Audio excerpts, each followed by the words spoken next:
श्री बगलामुखी कवचम्।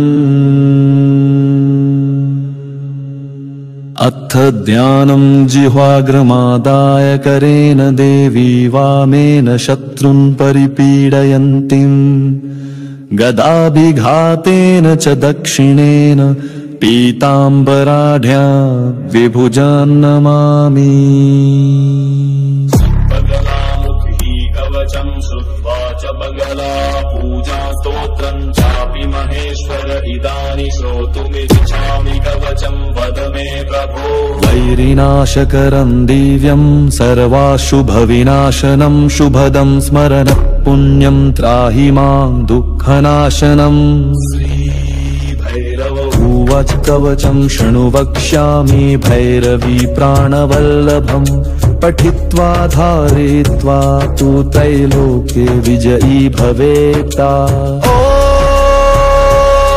ओमस्य श्री बगलामुखी कवचस्य नारदर्षि अनुष्टछन्द बगलामुखी देवतालं बीजम् ऐकीलकम् पुरुषार्थ चष्टय सिद्धये जपे विनियोग। ॐ शिरो मे बगला पातुर्दयैकाक्षरी परा। ॐ मे ललाटे च बगला वैरिनाशिनी गदाहस्ता सदा पातु मुखं मे मोक्षदायिनी।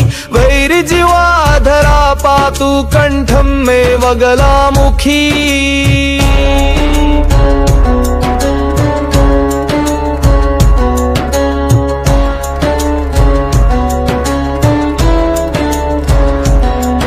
उदरन्नाभिदेशं च पातु नित्यपरात्परा।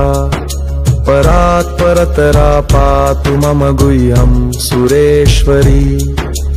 हस्तौ चैव तथा पादौ पार्वती परिपातु मे। विवादे विषमे घोरे संग्रामे रिपुसंकटे। पीताम्बरधरा पातु सर्वांगी शिवनर्तकी। श्रीविद्या समय पातु मातंगी पूरिता शिवा। पातु पुत्रं सुतांश्चैव कदत्रं कालिका मम। पातु नित्यभ्रातरं मे पितरं शूलिनी सदा। रन्ध्रहि बगला देव्या कवचं मन्मुखोदितम्। न वैदेयममुख्याय सर्वसिद्धिप्रदायकम्। पाठनाद्धारणादस्य पूजनाद्वाञ्छतं लभेत। इदं कवचं ज्ञात्वा यो जपेद बगलामुखीं पिबन्ति शोणितं तस्य योगिन्य प्राप्य सादरा।